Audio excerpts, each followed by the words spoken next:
Perkenalkan, nama saya Nurhaliza dengan NIM 212410022. Saya Fadila Natasha dengan NIM 212410028. Nama saya Guntur Hadi Hasibuan dengan NIM 212410017. Perkenalkan, nama saya Ilham Maulana dengan NIM 212410019. Perkenalkan, nama saya Nurul Maudah Simatupang dengan NIM 212410004. Perkenalkan, nama saya Putri Nurtania dengan NIM 212410025. Perkenalkan, nama saya Nabilatul Hairani Lubis dengan NIM 212410008. Berikut pembahasan materi dari video kelompok kami. Ada beberapa metode sterilisasi, diantaranya yaitu yang pertama, metode panas kering. Sterilisasi panas kering merupakan metode sterilisasi yang paling murah dan yang paling mudah. Pemusnahan mikroba pada pemanasan kering disebabkan oleh dehidrasi dan diikuti oksidasi secara perlahan. Karena metode panas kering kurang efektif dibandingkan dengan metode paras uap, maka diperlukannya suhu yang lebih tinggi dan waktu pemaparan yang lebih lama. Sterilisasi panas kering biasanya dilakukan dengan menggunakan oven pensteril yang dirancang khusus untuk tujuan ini. Oven dapat dipanaskan dengan menggunakan gas atau listrik, dan pada umumnya temperatur diatur secara otomatis. Metode ini memerlukan suhu yang tinggi sekitar 160-150 derajat Celcius dengan pemaparan yang lama sekitar 30-180 menit untuk mendapatkan sterilitas. Sterilisasi panas kering umumnya digunakan untuk senyawa-senyawa yang tidak efektif dan disterilkan dengan menggunakan uap air panas seperti minyak, gliserin, dan berbagai bahan petroleum. Contohnya yang pertama yaitu vaselin, yang kedua parafin, dan yang ketiga minyak mineral. Metode ini biasanya juga efektif digunakan untuk mensterilkan alat-alat gelas, alat bedah, dan logam. Selanjutnya, sterilisasi panas basah. Sterilisasi adalah proses yang dilakukan keadaan steril di mana bisa dikatakan steril apabila tidak ada mikroorganisme terdeteksi pada uji sterilitas. Proses sterilisasi termal menggunakan uap jenuh di bawah tekanan berlangsung di suatu bejana yang disebut autoklaf dengan suhu 121 derajat Celcius. Prinsip kerja autoklaf adalah menggunakan uap air jenuh pada tekanan di atas tekanan atmosfer yang digunakan untuk memanaskan isi autoklaf. Autoklaf banyak dipilih karena mudah digunakan dan paling efektif untuk sterilisasi. Selanjutnya, saya akan menjelaskan uji kejernihan atau evaluasi kejernihan. Uji kejernihan ini dilakukan secara visual untuk mengamati ada atau tidak adanya endapan ataupun pengotor yang terbentuk di dalam sediaan. Prosedur pemeriksaan partikel asing pada sediaan injeksi menurut cara pembuatan obat yang baik atau CPOB adalah: yang pertama, ambil wadah yang permukaannya telah dibersihkan, kemudian pegang lehernya, kembalikan perlahan-lahan untuk mencegah gelombang udara terjadi. Setelah itu, putar semua untuk memutar larutan di dalamnya. Yang kedua, wadah dipegang secara horizontal kira-kira 10 cm di bawah bagian depan sumber cahaya. Periksa larutan dalam wadah terhadap latar belakang hitam dan putih seling-seling. Untuk latar belakang hitam dilakukan pemeriksaan untuk melihat adanya partikel-partikel berwarna putih, sedangkan untuk latar belakang berwarna putih dilakukan untuk melihat adanya partikel-partikel berwarna lain. Yang ketiga, bila dipakai kaca pembesar 3 kali, wadah dipegang dilakukan kaca pembesar jarak fokus kira-kira 9 cm di depan latar hitam dan putih. Yang keempat, larutan dalam wadah hendaklah bebas dari kehadiran partikel. Yang keempat, larutan dalam wadah hendaklah bebas dari kehadiran partikel, serat, dan sebagainya. Yang kelima, wadah juga diperiksa terhadap kerusakan fisik, misalnya pecah ataupun rusak. Sterilisasi persediaan injeksi. Uji pengawasan mutu untuk sediaan injeksi meliputi uji sterilitas, pirogenitas, bahan partikulat, dan pH, termasuk di dalamnya pemeriksaan secara visual untuk partikel asing dan volume akhir. Ada beberapa metode yang dapat digunakan untuk menguji sterilitas sediaan injeksi. Di antaranya adalah direct inclusion of culture medium atau uji inklusi langsung ke dalam media uji. Membran filtration, penyaringan membran. 1. Uji sterilitas. Uji sterilitas adalah bertujuan untuk menetapkan apakah bahan farmakope yang harus steril memenuhi persyaratan yang berhubungan dengan uji sterilitas yang tertera pada masing-masing monografi. 2. Uji pirogen, bertujuan untuk membatasi risiko reaksi demam pada tingkat yang dapat diterima oleh pasien pada pemberian sediaan injeksi setelah disuntikan dengan larutan. Persyaratan sediaan steril, harus steril. 2. Jernih kalau sediaan berupa larutan jernih. 3. Memenuhi syarat pH kalau sediaan berupa larutan. 4. Bebas pirogen untuk sediaan larutan. 5. Bebas dari pengawet dan zat tambahan untuk sediaan larutan volume besar sekali pakai yang disuntikan secara intravenous. Di sini saya akan menjelaskan tentang infus.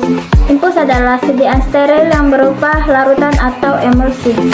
Olehkan mengandung bakterisida dan zat dapur.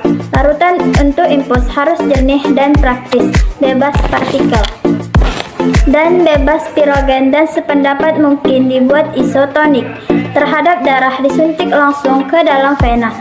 Peredaran darah, nyeri kepala, dan nyeri bagian tubuh. Pemberian larutan infus dalam volume besar terkadang muncul demam tinggi yang disertai rasa menggigil, cemas, kesulitan bernapas, lemahnya disebabkan karena adanya pirogen yang terdapat dalam larutan injeksi volume besar.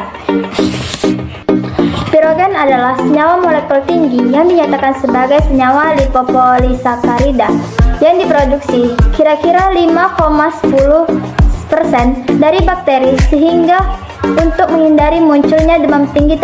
Adapun beberapa metode dalam sediaan infus. Yang pertama, rapid test. Rapid test ini metode yang merupakan konvensional yang terdapat dalam farmakope.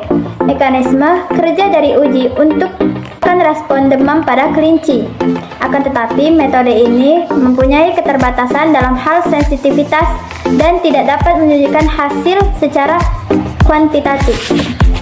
Dan yang kedua, metode Lal test. Dan berikutnya fungsi sediaan infus.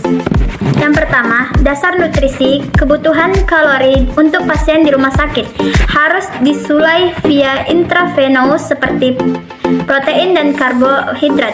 Dan yang kedua, keseimbangan elektrolis digunakan pada pasien yang shock, diare, mual-mual, muntah, dan membutuhkan cairan intravenous.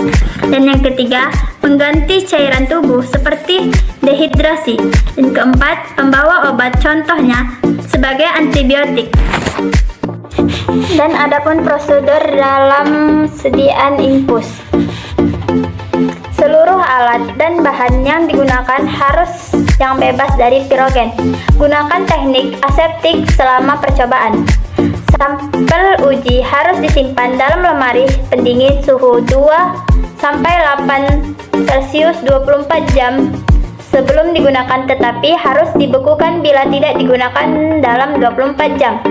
Sampel uji harus memiliki kisaran pH 6-8. Uji dengan kertas indikator universal. Saya akan menjelaskan materi tentang salep mata. Salep mata itu harus steril. Pengertian dari salep mata adalah salep steril yang digunakan untuk pengobatan mata dengan menggunakan dasar salep yang cocok. Salep mata dapat diartikan sebagai sediaan setengah padat yang mudah dioleskan, ditujukan untuk pemakaian topikal pada bagian kulit ataupun selaput lendir pada bagian mata atau sekitarnya, di mana bahan obat harus larut atau terdispersi homogen dalam dasar salep yang sesuai. Menurut farmakope, dasar salep yang digunakan sebagai pembawa dibagi menjadi 4 kelompok. Yang pertama, dasar salep hidrokarbon. Dasar salep hidrokarbon yaitu basis salep berlemak karena hanya sejumlah kecil komponen yang ditambahkan ke dalamnya. Contohnya itu vaselin alba dan vaselin plano. Yang kedua, salep serat, yaitu sifat hidrofil atau dapat mengikat air.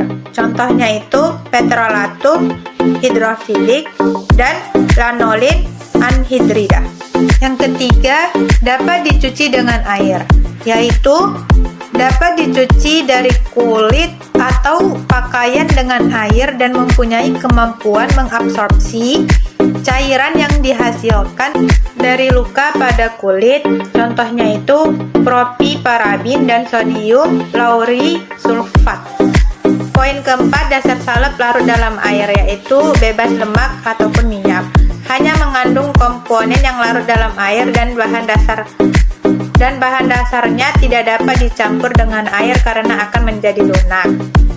Contohnya yaitu polyethylene glycols dan polysorbaten. Seluruh produk parental harus memenuhi syarat steril. Steril adalah keadaan suatu zat yang bebas dari mikroba hidup, baik patogen maupun apatogen, baik berbentuk vegetatif maupun bentuk spora. Sterilisasi adalah suatu proses untuk membuat ruang atau benda menjadi steril. Dari yang kita bahas, untuk mensterilkan alat-alat gelas, bahan-bahan obat, dan lainnya menggunakan beberapa metode, yang diantaranya yaitu metode panas kering dan metode panas basah. Panas kering merupakan metode yang paling mudah dan sangat murah. Prinsip metode ini yaitu pemusnahan mikroba pada pemanasan kering disebabkan oleh dehidrasi diikuti dengan oksidasi secara perlahan. Sterilisasi panas kering menggunakan alat yaitu oven dengan memerlukan suhu dan waktu 170 derajat Celcius selama 30 menit untuk mensterilkan alat-alat gelas, alat-alat bedah atau logam, dan 150 derajat selama 1 jam untuk mensterilkan bahan-bahan obat. Sedangkan metode panas basah menggunakan prinsip mekanisme penghancuran mikroba dengan uap panas diperkirakan disebabkan oleh denaturasi dan koagulasi beberapa protein esensial organisme. Sterilisasi ini menggunakan alat yang disebut autoclave. Autoclave membutuhkan suhu dan waktu 121 derajat Celcius selama 15 menit untuk mensterilkan alat-alat. Autoclave tidak bisa mensterilkan alat-alat kuantitatif seperti alat gelas ukur karena dia bisa memuai dan ukurannya tidak pas. Setelah membahas dua metode tadi, untuk mensterilkan suatu bahan-bahan obat itu rata-rata digunakan dengan pemanasan autoclave dan oven. Ada juga yang harus diuji steril atau tidaknya di dalam sediaan injeksi, yaitu sedangkan metode panas basah menggunakan prinsip mekanisme penghancuran mikroba dengan uap panas diperkirakan disebabkan oleh denaturasi dan koagulasi beberapa protein esensial organisme. Sterilisasi ini menggunakan alat yaitu autoclave. Autoclave tidak bisa mensterilkan alat-alat kuantitatif seperti alat gas ukur karena alat tersebut bisa memuai dan pengukurannya menjadi tidak pas. Setelah membahas dua metode tersebut, kita dapat menguji beberapa sediaan, yang diantaranya yaitu pengujian sediaan injeksi. Nah, yang harus diuji adalah pengujian pH dengan kertas indikator universal dan pH meter, uji bebas partikel asing atau uji kejernihan, uji kebocoran ampul, dan uji penetapan volume dalam wadah injeksi. Ada juga yang harus diuji dalam sediaan injeksi, yaitu uji pirogenitas. Ada beberapa metode yang dapat digunakan untuk menguji pirogenitas, yaitu inokulasi langsung ke dalam media uji, di mana uji ini meliputi pengujian langsung dari sampel dalam dua media, yaitu tioglikolat. Untuk suatu obat dibuat steril karena berhubungan langsung dengan darah atau cairan tubuh dan jaringan tubuh lain yang pertahanannya terhadap zat asing tidak selengkap pada saluran karena saluran cerna atau gastrointestinal. Sediaan farmasi yang perlu disterilkan adalah obat suntik, injeksi, tablet implan, tablet hipodermik, dan sediaan mata seperti tetes mata, cuci mata, dan salep mata. Sekian dari kesimpulan saya. Terima kasih. Aerob dan anaerob dan soybean casein medium untuk melihat bakteri dan jamur pada kondisi aerob. Alat yang digunakan adalah autoclave. Selanjutnya, sediaan injeksi dalam dosis tunggal volume besar atau difus dapat diuji dengan pengujian virogenitas. Yang mekanisme kerja uji ini adalah berdasarkan pembentukan gel dari liset amebasit yang berasal dari sel darah ketam sepatu kuda dengan adanya endotoksin.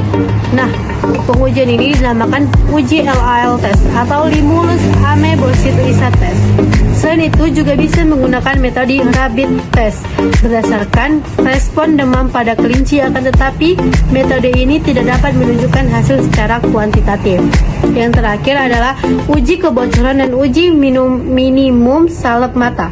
Salep mata adalah salep yang steril untuk pengobatan mata menggunakan dasar salep yang cocok. Jadi syarat steril pada salep mata adalah hal yang paling utama. Uji kebocoran salep mata ditandai jika memenuhi syarat jika tidak ada satupun kebocoran diamati dari 10 tube uji pertama atau kebocoran yang diamati tidak lebih dari 1 dari 30 tube yang diuji.